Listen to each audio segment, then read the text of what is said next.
me clearly? Yes, Prabhuji. Yes, Prabhuji. Okay. Yes.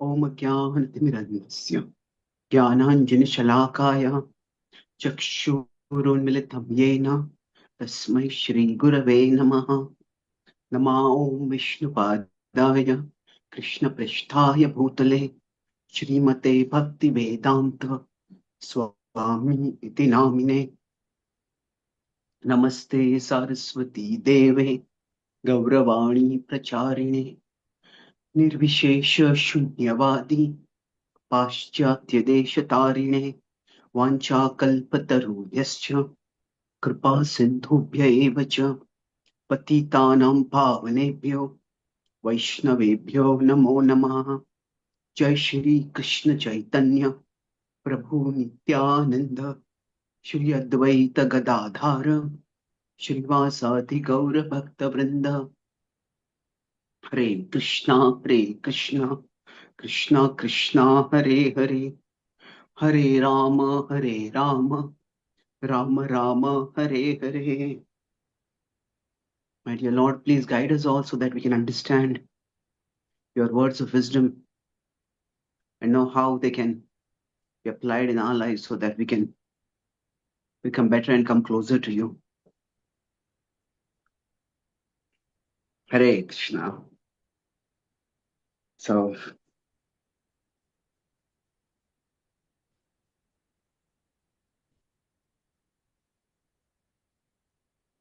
today, am I audible here? So, we are Yes, discussing today. Yes, Yes, Prabhuji. Okay, perfect. And screen sharing is happening.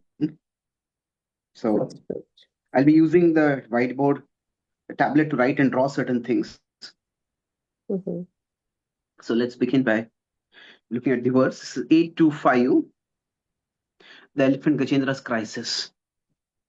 सिद्धचारण गंधर्वैर Vidyadhar महोरगै किन्नरैर अप्सरोभिश्च क्रीडद्भिर्जुष्टकन्दरः Siddha by the inhabitants of Siddha Loka, Charana the inhabitants of Charan Loka, Gandharvai the inhabitants of Gandharva Loka, Vidyadhara the inhabitants of Vidyadhar Loka, Maha Uragai the inhabitants of the Serpent Loka, Kinnarai the Kinnaras, Apsarobhi the Apsaras, Cha and Kridadbhi who were engaged in sporting, Jushta enjoyed, Kandaraha the caves.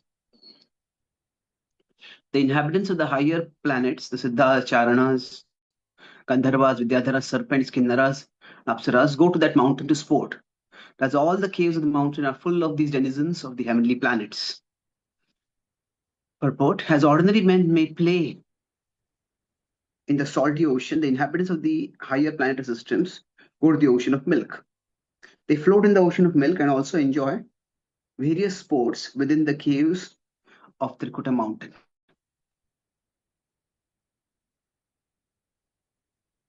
So here, let's look at what is happening in the Srimad Bhagavatam and try to understand how we can understand it better.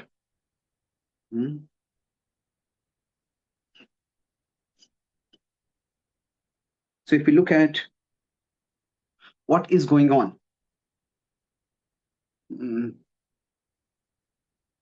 generally when I give a class, I try to use a framework that I call as Chit. Now try to understand the context of what is going on, then look at the insight or the implication. What does it mean for us?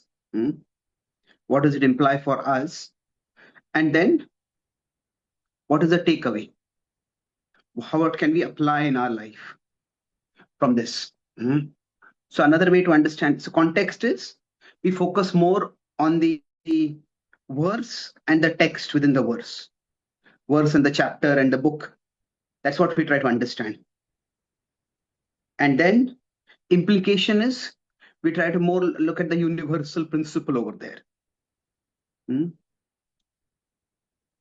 then takeaway is the application for us. So it is more like a relevant application for us. What can we take away from this? So this is a framework that we can use for approaching anything in scripture. Chit also means consciousness. So how to approach scripture in a way that our consciousness can expand and ultimately expand toward becoming Krishna conscious. So right now, our consciousness is small, and the spiritual journey is about making our consciousness large so that our consciousness becomes filled with Krishna. Mhm. Krishna is the largest being. And when we have Krishna, our consciousness becomes filled with Krishna, our consciousness also becomes expanded. So ultimately, every shloka that we approach, every spiritual teaching that we approach, now this is the journey that we want to go. Now each shloka that we approach might be just one step along this journey. It will even take a little bit of our consciousness may also expand by that, and that is also good. So if a little bit of our consciousness expands. So from this perspective, now let's look at the context. If we consider this is the starting of the 8th canto, and this is the first pastime, major pastime described in the 8th canto. We're in the 2nd chapter right now. So chapters 2, 3, and 4. It describes, if we go backward over here, you will see that chapters 2, 3, and 4. Right now, we are describing the Gajendra's crisis, and then his prayers of surrender, and ultimately his liberation, his return to the spiritual world. These 3 chapters has a beautiful arc that way. So the first chapter is describing how he was materially happy. He's in a very wonderful situation, but from there he went to from material happiness, almost not just pain or material distress, he went to a state of material hopelessness. These two are described in the first chapter. From that position of material hopelessness, then he goes to a spiritual surrender. And from spiritual surrender, then he will get to spiritual liberation. So in the word liberation or moksha or mukti is very common in the Vedic tradition, especially the Upanishads. And in the Bhakti tradition, it refers to ultimately not the impersonal liberation, but the loving union with God in his abode. So this is the journey that is going to be described over here.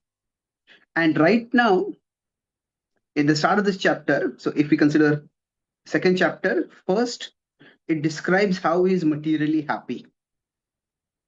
And then he will become how he becomes materially hopeless.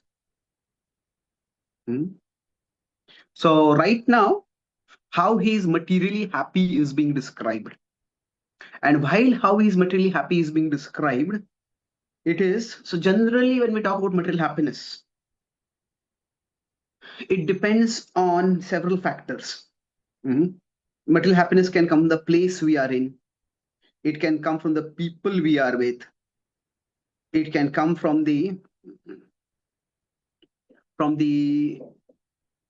activity we are doing.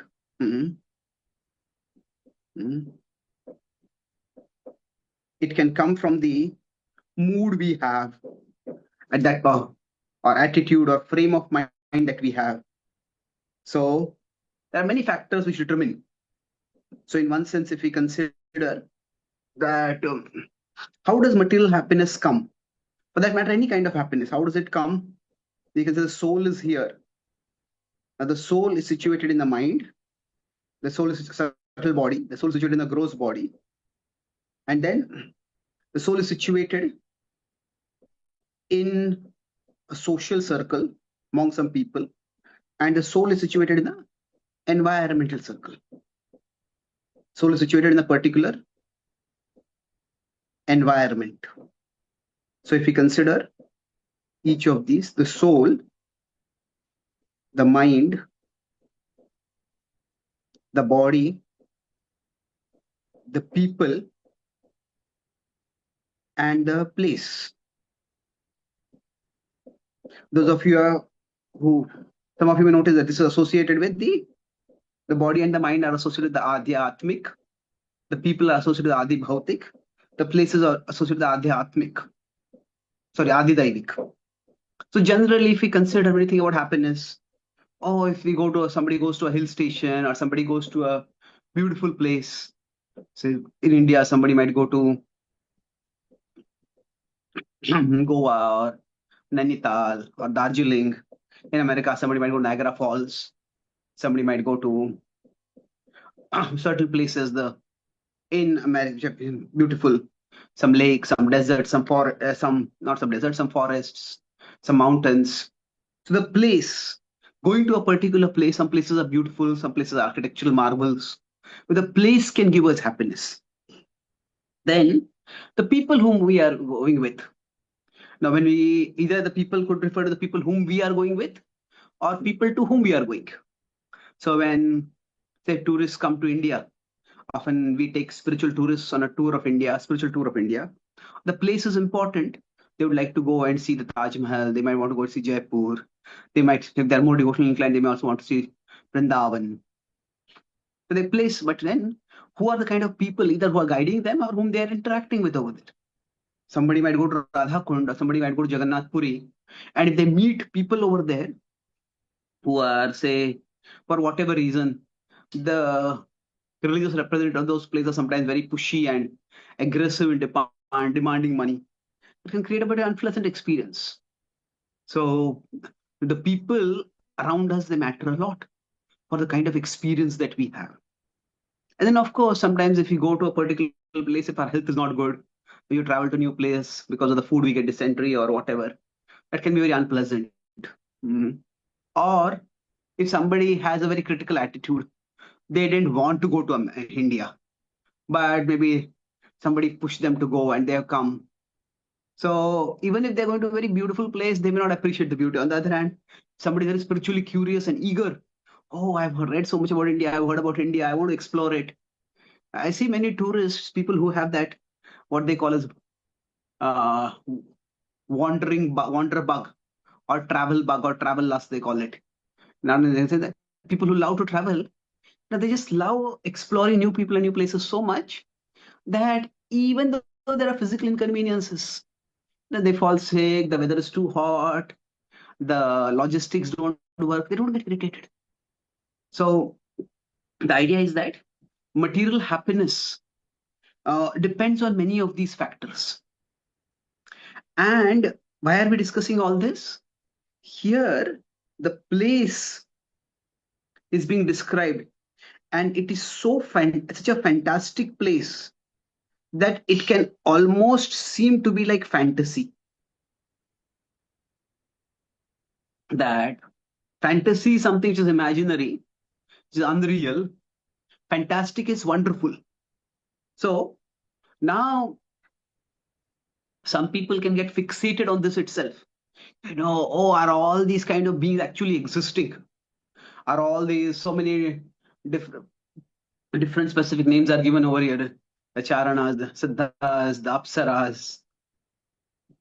Who has seen all these people? And there is one scholar of religion, he said that hmm, while the mythological imagination is there in every religious tradition, it is only in the Hindu tradition that the mythological imagination has run riot. That they have not just imagined one god, imagine millions of gods.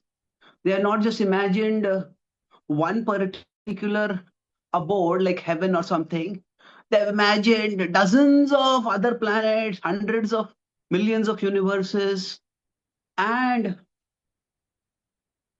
even an unlimited number of spiritual worlds.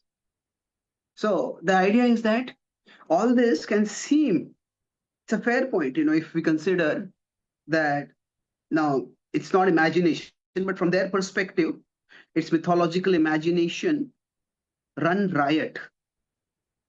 In other traditions, okay, there is one God, and then there is one particular abode where God lives. Of course, never that simple. In the Christian tradition, there are angels and there are demons and there are devils and there are hosts which need to be exorcised. So there is a whole range of that is there everywhere also. But certainly the idea of so many gods being there is not there. But independent of whether it's the Indian tradition or not, and any sacred text that we look at, there will be much that will seem unbelievable to the mind today. So now for those of us who are regularly studying these texts, this may not even strike us as too objectionable. Yeah, just describing this world. Why? Because what has happened? We all live within a particular worldview. Hmm?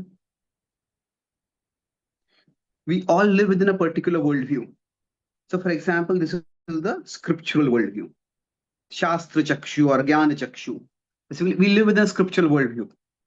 And most people live within a different worldview. Say, for example, their worldview would be a modern worldview. Hmm? Now, what happens is that when two people are having two different worldviews, then communication itself can become very difficult.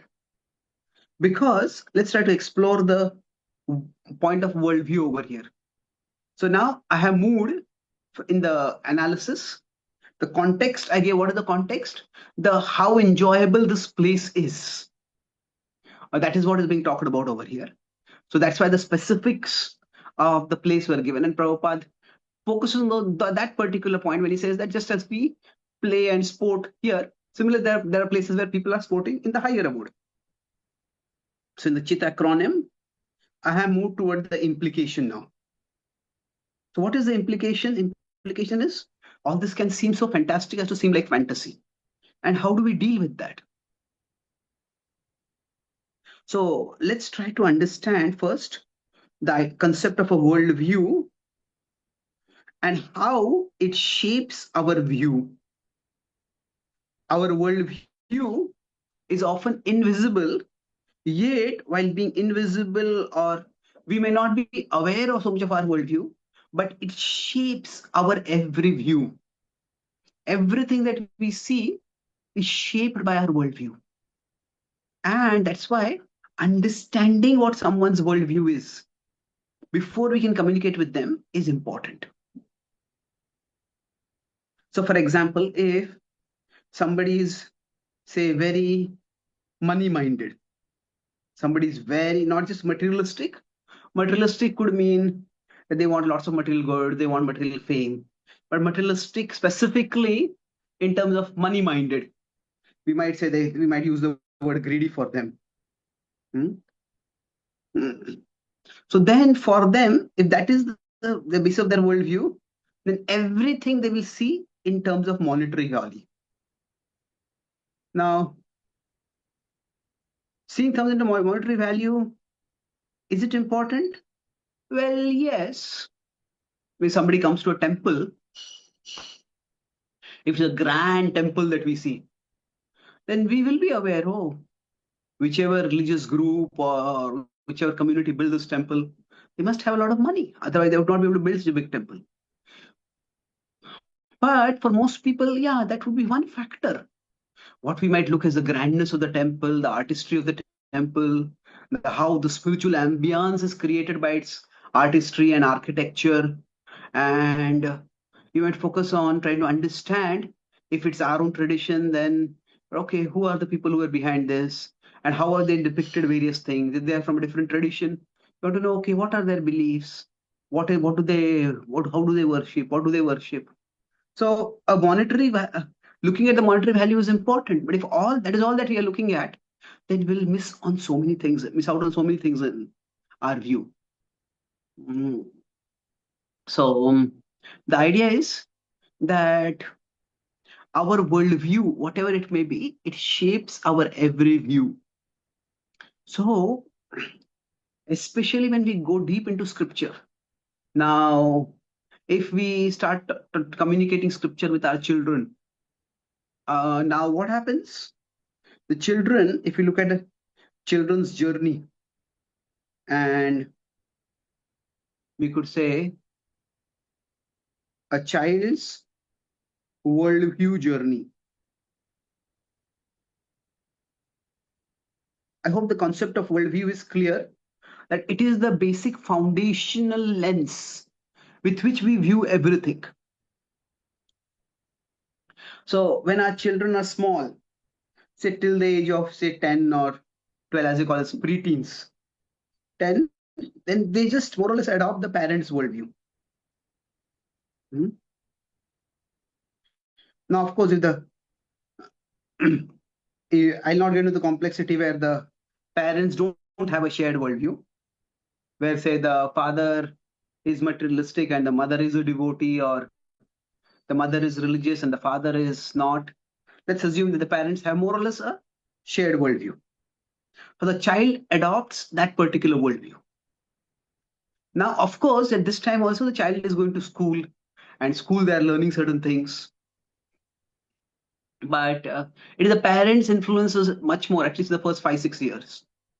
But now, after this onward, somewhere from 10 prominently, now these ages are a bit arbitrary, but the specifics may not vary. So, say maybe up to 20, 22, 25, something like that, 22, between 20 to 25, let's put it here, that there's the education that shapes their worldview. That is, there are peers that shape their worldview. And there is the broader culture. The peers can be said to be associated with the culture. The peers can also be said to be associated with education. That means just the kind of kids that they hang out with. So now, this is where, if these two worldviews don't match, then this is where what is psychology called as a cognitive dissonance. Like resonance means two sounds reinforce each other. Dissonance means the two sounds just go completely opposite to each other. And when cognitive dissonance happens, well, then it's very difficult to process it. So, for example, if somebody grows up in bhakti, and if they do not have a proper understanding of how science and scripture interact, they may be told by some teachers or by somebody that say the whole theory of evolution is wrong, and then they go to school and they find that evolution is not just accepted, evolution is embedded in almost every area of science nowadays. And then, so is this right? Is this wrong? How do I deal with this? So this is a much deeper pain than simply the pain of desires. When somebody hits teenagers, it hits teens, the hormones start becoming active, and as puberty starts coming closer, certain desires start coming in biologically, and those may pull them to go away from what the values and the principle that they have learned from their tradition, and that pull has to be fought against, and that's difficult, but that can be done. What is much more difficult is, for at least some people, those who are more rationally or intellectually inclined, is this. So here I'm giving an example that how does this work? What is happening is that the worldview that we have shapes our view.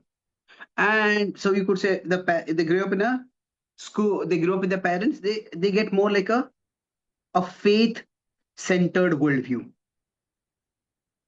Faith-centered worldview means a faith-centric worldview.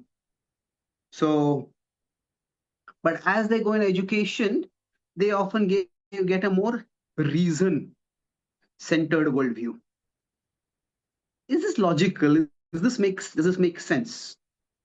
And when it doesn't make sense, they struggle to somehow make sense of it. It's almost like there are two parts inside them, and the two parts just can't get along with each other. I saw one picture nowadays, it was more like a cartoon image, where an Indian boy is in America, and his American friend is asking him, "Why do you people worship so many gods?" And this Indian boy thinks, and he says, "We like to keep backups." We like to keep backups. So the idea over here is that we don't really learn, uh, if we don't learn how to answer questions, then we will try to come up with our own answers. And that's how everybody tries to resolve this cognitive dissonance. In religious psychology, one common question that is asked for, say, children who grow up in a particular tradition and they adopt that tradition. So in Judaism, these studies have been done a lot. Christianity also has been done it. In Islam and Hinduism, they have not been done so much. It is that, how does your faith, how is your, if children who grow up and they become young adults or adults, and they adopted that faith, you ask them, how is your faith similar to and different from the faith of your parents? So sometimes the answers are fascinating over here. Like, say, many of us we may want our children or our grandchildren to become devotees, and we may do everything that we can for that purpose. But we may find that they, even when they adopt bhakti, they may not adopt bhakti the way we adopted it. For example, they may be interested in kirtan, but they may not be interested in japa so much. Or they may they may be interested in kirtan, they may be interested in japa also, but maybe the gender interactions between boys and girls will be much more fluid than how they were much more structured and rigid in the past. So every generation will find its way to harmonize what it has got from the tradition and what it is getting from the culture. So this understanding that our worldview is affecting others, and if their worldview is not similar, then that before communication can happen, we need to find out what are the similarities between their worldview and our worldview. And so going back to this earlier point, let's say if this is a scriptural worldview and this is a more modern worldview. So now if this is a scriptural worldview and a more modern worldview, so we need to be able to understand which is the intersection between the two of them. And then we need to focus on this area for communication, for establishing some basis for sharing what it is that we are teaching. So I'll give 2 or 3 examples of this. And now so I am moving on to the takeaway now from here, that the implication was that if people have different worldviews and communication has to happen, then we have to find the overlapping area between the two worldviews. And over time, that two things can happen by this. So let's move to the takeaway. Now, if we focus on this area of communication, two things can happen. One is that we may gradually find that this area itself increases. There is greater and greater overlap. That person may still have that worldview. We may still have our old worldview, but the overlap may increase. That could be one way this trajectory can grow. Another way the trajectory can grow is that 40-50K is there any problem or can you? put everyone on mute otherwise? Yes, Prabhuji. Sorry about that. So the other thing that can happen is that gradually that person from there may come to adopt the worldview here. So now both of these are success. So here we'll see the person takes a journey, and by taking that journey comes to the worldview over here. So this is basically where you could say this here a person become, if you consider it as a scripture, here a person becomes a scripture appreciator. Appreciator is, hey, there is something of value in scripture. Here a scripture person becomes a scriptural follower. Follower means they accept the, so appreciator means we see some value in scripture. Follower means we see scripture as not just some value, but we see scripture as a source of authority. And this will happen gradually. So if we move forward from here to understand this further,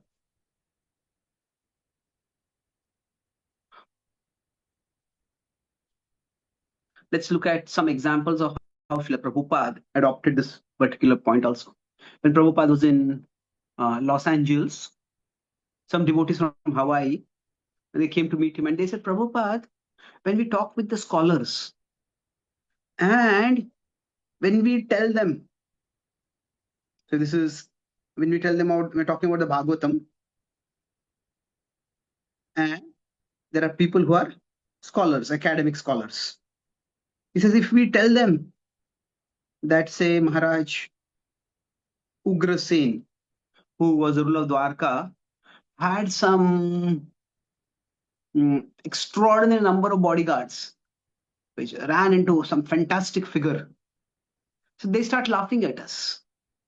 And they say, at where were their quarters? Where they were their washrooms? How did they live in a place like Dwarka? Now, Prabhupada could have said that Krishna can maintain the entire world on the tip of a needle. Prabhupada could have emphasized the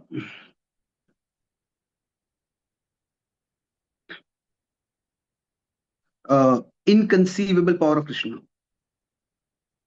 So we could just make it astronomical. By astronomical, I'm not using about astronomy, but some huge astronomical figures are there. And the academic view, they may seem as absurd. So now how do these reconcile that? What was Prabhupada's reply? His reply was surprisingly non-confrontational and pragmatic. Prabhupada said, among all the thousands of verses in the Bhagavatam, was that the only thing that you found to speak to the scholars? If, say, we are going to meet a person for the first time or the only time, and is that what we want to tell them at that time? Oh, this king had so many bodyguards. It's not the important message of the Bhagavatam. So when Prabhupada was asked by a couple of scholars about, if your message is to be summarized very briefly, what would you use? So Prabhupada, of course, different times you do different things, but quite often he said 1.2.9 and 10. He says, Dharmasya pavargasya narthortha payokalpate. नाथस्य धर्मैकान्तस्य कामो लाभाय हि स्मृता कामस्य नेन्द्रिय प्रीति लाभो जीवेत यावता जीवस्य तत्व जिज्ञासा अर्थो यश्च कर्मभिः. So the idea is, in these verses, the focus is life is meant for spiritual cultivation. Life is not meant for material gratification. Now, this is a message that anybody can relate with. Now, not everybody can accept it, but everybody can relate with it. Because sooner or later, everybody will start experiencing that, okay, I have sought certain things in my life. There are many I haven't achieved. There are a few I have achieved. But even those which I have achieved have not really led me to happiness. So is there some other way to happiness that I can pursue? And that's how things move forward. So if you consider the takeaway for us is, like Prabhupada also gives a definition of realization. On Guru Purnima, I give a class on this topic about how every acharya in our tradition has actually adopted this principle. Srila Prabhupada says when we are going to teach, if this is the message of scripture that is coming from the past, and this is the interests of the audience. So these are like the overlapping diagrams, the overlapping shapes. So he says that realization means to speak the message of scripture in a way that is interesting for the audience. So in one sense, as speakers, as teachers, as practitioners, we could say we are over here, we are inside the tradition. But from there, we need to be able to come at least conceptually to be temporarily in this circle, to understand what are the interests of the audience. So once we understand the interests of, we don't want to reside over there, but we need to go over there, understand, and then come back over here. So this is our home. But just like when we are going to do outreach, and if we are only going to be in our homes, if we don't go out to distribute books, you don't go out to call people. If we are in the temple also, if we stay in our own room. So many visitors will come to our temple, but we will not be able to reach out to them. Just as outreach. Outreach means it requires that we come out of our home. Now, nowadays with digital outreach, we can go out of our home, even digitally also. But physically or digitally, we do have to go out of our home. So similarly, we may have to conceptually, intellectually, worldview wise, come out of our home. Instead of just saying that, oh, anybody doesn't accept scripture is in Maya. No. Okay, what is this person thinking? Why are they thinking like that? Within their thinking, how can I present scriptural wisdom in a way that they can make sense out of it? Srila Prabhupada, so going out of our home, it could be physical home, it can also be our intellectual home, our worldview home. So if we have too much of a dismissive attitude, all these people are simply in Maya. Okay, they are in Maya, but they have their own reasoning why they are in having that kind of conception. So when we do this, we'll be able to reach out to people much more effectively. You 2 examples of this, and then end the talk. When Srila Prabhupada was talking with the BI devotees, BI is the Bhaktivedanta Institute, and there are scientists or devotees who are interested in science. So at that time, he says that we should, when he's discussing with them about, say, the existence of God or the existence of soul, and devotees start quoting shlokas. Prabhupada said, don't quote scripture here.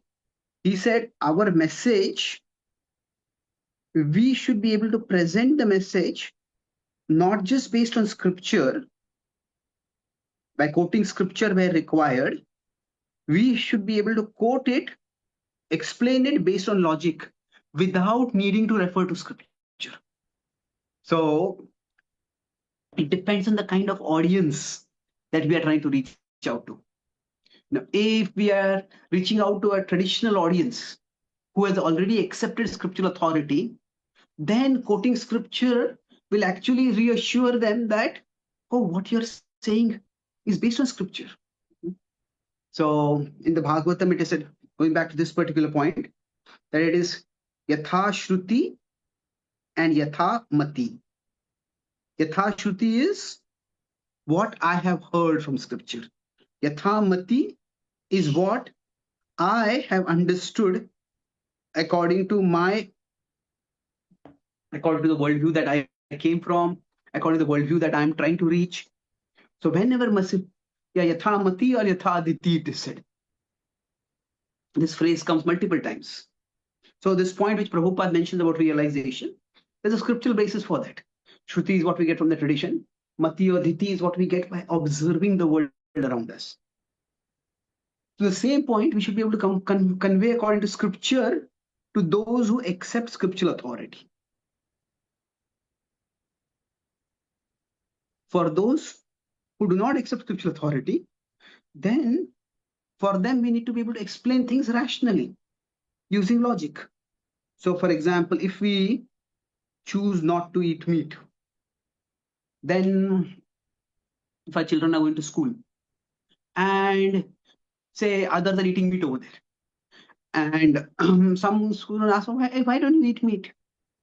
Now we can say that in the Bhagavatam it is said that anybody who breaks the four regulations, so that person will go to hell, and they will be boiled in just as the animals are fried in frying pans of oil, they will be fried in oil, and they'll suffer terribly. And if you eat meat, you'll go to hell. They should tell that. What is most people reason? You go to hell right now. I don't want anything to talk with you. You are just a religious nut. You are a irrational person. So they have not accepted scripture. They have not accepted the idea of hell. Even if they have accepted scripture and they accepted the idea of hell, they may be from a Christian tradition where meat eating is not talked about in such negative terms over there. So then what happens is we need to talk based on logic. Logic means what? That there are many reasons. I have an article on my the Spiritual Scientist website, where I talk about how your food can help the world. So how every bite that we eat, vegetarian food, is better for our health. It is better for our environment. Why is it better for our health? Because it is actually human body is the alimentary canal and everything is much more suitable, much more similar to the vegetarian alimentary canal, the whole digestive system, than animal digestive, than the non-vegetarian's carnivorous digestive system. Environment is because the amount of land that is used to grow fodder for livestock, if we use it to grow food for human beings, so many more humans can be fed than livestock. Livestock is where the animals are subjected to so much cruelty. And there are documentaries like Meat Your Meat or whatever. They show how much subjected to pain they are. It's something which is universal, it's something common. They also have concern about this. And overall, we can actually remove much poverty from the world if we shift to more of a vegetarian diet. And this is not just we saying it. The Food and Agriculture Organization has said this. Many secularly respected organizations have also said it. So when we explain it in this way, then it becomes relatively easier for people to understand. So the idea is we may have a scriptural explanation for this, but for the same point, is there a logical explanation? So we start with the logical explanation, and then we can say, yeah, this is why I do it. At the same time, this is also talked about in my scriptures. I base this on this particular scripture, but the specific reason we give in the beginning need not be the reason that comes from scripture. It may be a reason that comes from how people understand it. Now, if we consider we wear tilak. Now, for tilak, we can give a very devotional reason, that this is, if you're talking with insiders, those who have accepted scriptural authority, we can easily, or those who are ready to become insiders, we say that this is Krishna's lotus feet and it's Tulsi. Now, if you consider, and Tulsi is his consort, and this is the leaf is at the foot of the Lord. So now the fact is that this becomes too much for people to understand, and then it also leads to gender related questions. Okay, why is the male above, why is the female below, and why is the female at the feet of the male? This seems to be like a very gendered hierarchy which can actually just trigger people unnecessarily. First of all, they can't understand it. Even if they understand it, they may not be able to relate with it. It will lead to questions. So for new people, if somebody asks about tilak, I say that simply that we understand in our tradition that our existence is is a gift of divinity and of nature. So this particular symbol, it represents divinity, and this particular symbol, it represents nature. So now if once you go into specifics, we can talk about how there is a synergy between divinity and nature. And the nature itself, we don't have to say that nature is female and divinity is male, because then again, yes, why is divinity only male? Why can't divinity not be female? So basically, there may be a specific explanation, and there may be a universal explanation. Universal means that something which can be understood by people who have not yet accepted the specific assumptions or specific scriptural teachings of the tradition. So, to the extent we understand this and present accordingly, we will be able to reach out to more and more people. And Srila Prabhupada, in a simple purport, when he is saying, he could have gone into, okay, who are the Charanas, who are the Siddhas, who are these, who are that. He could have gone into an elaborate description of all that. But Prabhupada just very practically focuses on the principle that just as we play over here, they are playing over there. So focus on the commonality, and all that can seem far out. That's not the emphasis. The emphasis is on what is relatable, what is understandable. And that way each one of us can grow in our journey, in helping others, in our capacity to help others grow on their journey. So I'll summarize what I discussed today. Our theme was how to share spiritual, or more so scriptural wisdom. That was a broad theme I was talking about. And I used the acronym CHIT for that. So C was CIT. C was the context. So in the context, I discussed how this is describing a material turbulence, then spiritual. So there is material happiness for Gajendra. Then there's material hopelessness for Gajendra. And then from that hopelessness comes spiritual surrender. And then there is spiritual liberation. So this is the trajectory of this is a textual trajectory, the textual context, we can say. And within that material happiness, what is described is that how for each one of us, our happiness is determined by, if we consider the soul is there, the soul, the kind of attitude that a person has, the frame of mind, the kind of activity that they're doing at a physical level, the kind of people they are with, and the place that they are in. All that determines the happiness for us, even at a material level.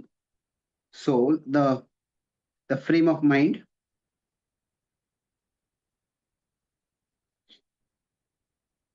the body, and sorry, the body's physical activity that we are doing. What are we doing at a particular place? Then the kind of people we are hanging out with, and the place we are at.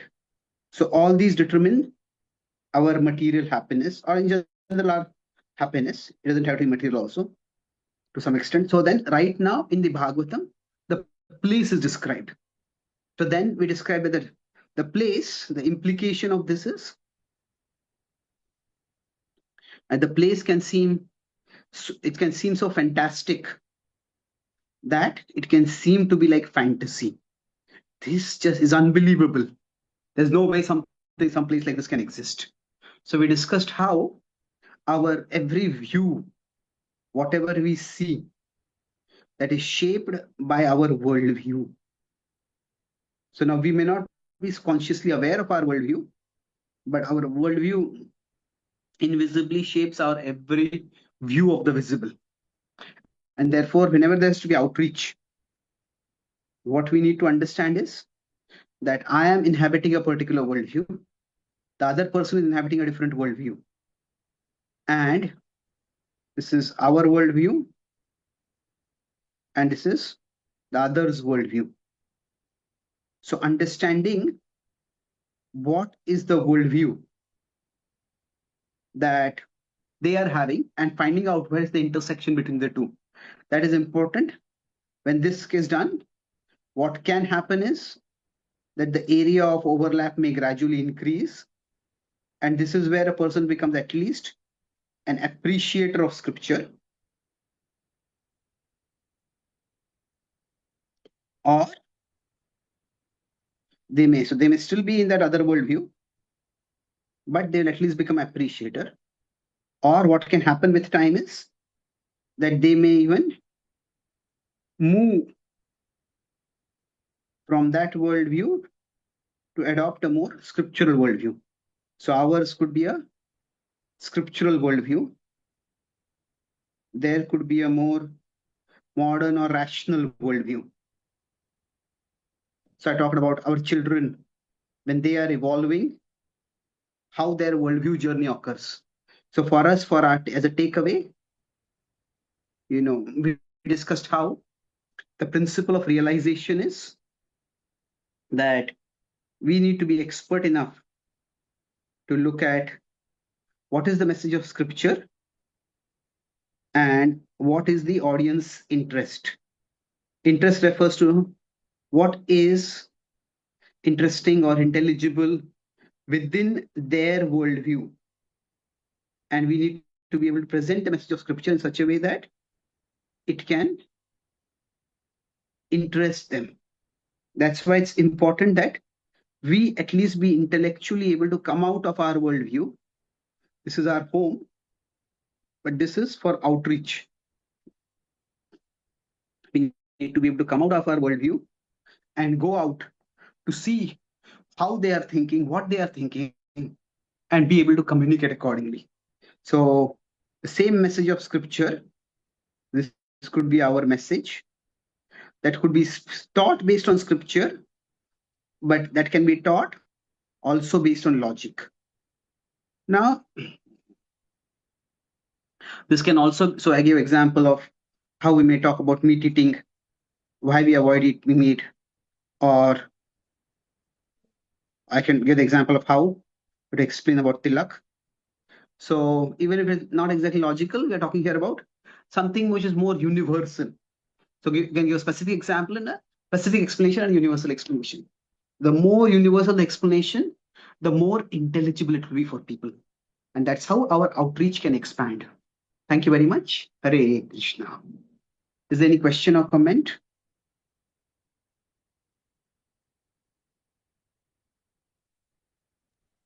Hare Krishna Prabhuji, thank you so much for this very, very illuminating class. I actually do not know the details about the tilak. Maybe this is not the forum for it, but maybe another time we can talk about it if the class time is over. Thank you, Prabhuji. Hare Krishna. Thank you very much. Srila Prabhupada ki jai. Gaura Bhakta Vrinda ki jai. Nitai Gaur Premanande. Hari Hari Hare Bol. Krishna, Prabhuji, Dandavat Pranam. Thank you so much for this nectarine class. And so natural, so simply you explain how to explain about the tilak and how to like school-going kids, how to explain about non-veg or vegetarian food, about that. And so thank you so much, Prabhuji. We really appreciate your time and coming on the call. And anybody has any question or comment, please go ahead. Hare Krishna, please accept my humble obeisances of the special Prabhupada. Thank you very much for the nice class, Prabhu. I had a question. Like, my children grew up in Krishna consciousness, but as they went to college and in the high school, I mean, when you're explaining the class, I could understand their worldview seemed to be shaped by the school and the college. And I grew up in India, so for me, I really do not understand their worldview fully. At least a little bit, I do understand, Prabhu. But I see that at least for one of them, there is this dissonance, the cognitive dissonance that you were talking about in terms of how what we follow at home and what his friends or what the others do. They're still inclined, but at least as a parent, my expectations are different. I'm struggling with that. Uh, uh, any guidance on that, Prabhu? Yeah, just talk with them, don't talk to them. Instead of immediately judging their actions as wrong, try to understand why, if they have some reason. Now, we may not consider the reason acceptable, but they have some reason. So at least try to understand them.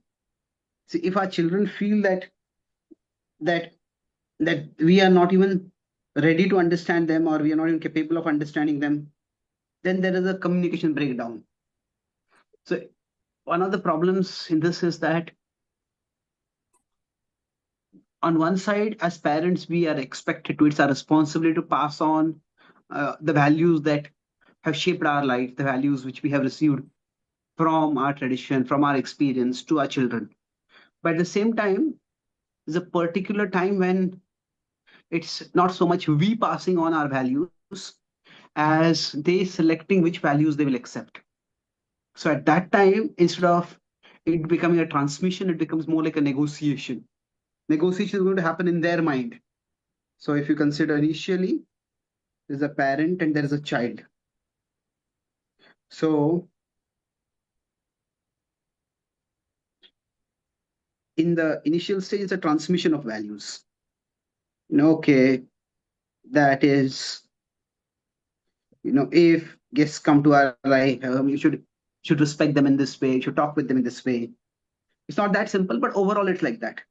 But say after 10, 12 or something like that, and especially after 20, it becomes all the more. So here it starts becoming a, a negotiation, or sometimes it may not even be, it just becomes like their selection of values. Ultimately, they select what values they are living according to. That's why, in general, I am not very much in favor of children getting initiated before they come to 18. Even if they're chanting 16 hours, even if that's very enthusiastic, they have not yet developed their own thinking capacity to make their own choices. As parents may be very enthusiastic, oh, my child got initiated at the age of 12 or 13 or 14 or 15. No, it is ultimately their life. Krishna has given them free will. And they need to choose what they are choosing, and they need to choose it with their eyes and ears open, understanding what they are getting into or what they're committing to. So now, eventually, they will come to beyond 20, 25, they will come to an integration of values. The integration may take, it may take much more time, but that's where, okay, this is what I have learned from my parents, this is what I've learned from my tradition, this is what I have learned from my experience, and this is how I'll bring them together. So now, that's why for children to also have peer groups is helpful. For children to have where there are other kids who are also spiritually inclined, spiritually interested. So it won't become 1-0 for them. That if there are kids who come together and they interact with each other, that also helps. So that way, it's a gradual process. But in general, during this phase, there has to be much more communication. If you see, rather than just instruction, there has to be communication, is to and fro. Generally, the example of a guru and disciple or authority and subordinate, when we come from the Eastern world, is it's very hierarchical, it's very vertical. Authority is on top and the subordinate is below. Now, here in the West, this is in the East much more. In the West, it is much more horizontal. There is some there's some amount of hierarchy is there, but it's much more horizontal.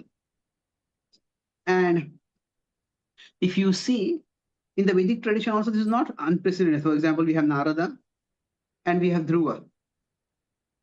So Narada tells Dhruva that, yeah, such a small child, among children sometimes quarrels happen. Just go back home. Why are you leaving your home because it's a small thing? Now, Dhruva respects Narada. He says, well, the words you're saying are true, but they find no place in my heart because my heart has been insulted has been wounded by the insulting words and the insulting actions of my stepmother and my father. So now Narada doesn't go on an ego trip and say, who do you think you are?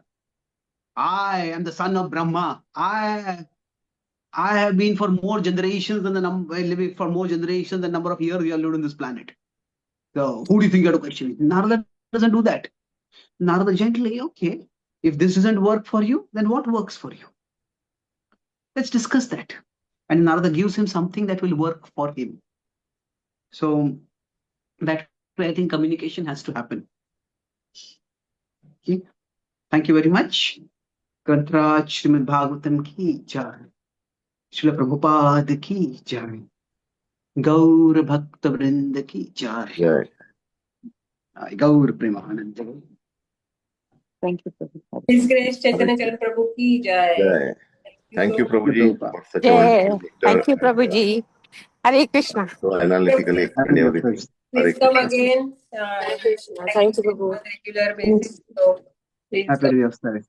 Hare Krishna. Thank you. Hare Thank you, Krishna. Prabhuji. Hare Hare Krishna. Bol. Hare Bol. Hare Krishna Prabhu, thank you very much. Thank you for the class, Prabhu. Thank you. Hare Great. Krishna, Danda Pranam Prabhuji. Dandavat. Thank you so much. Dandavat pranam. Thank you. Hare Krishna. Pranam Prabhuji.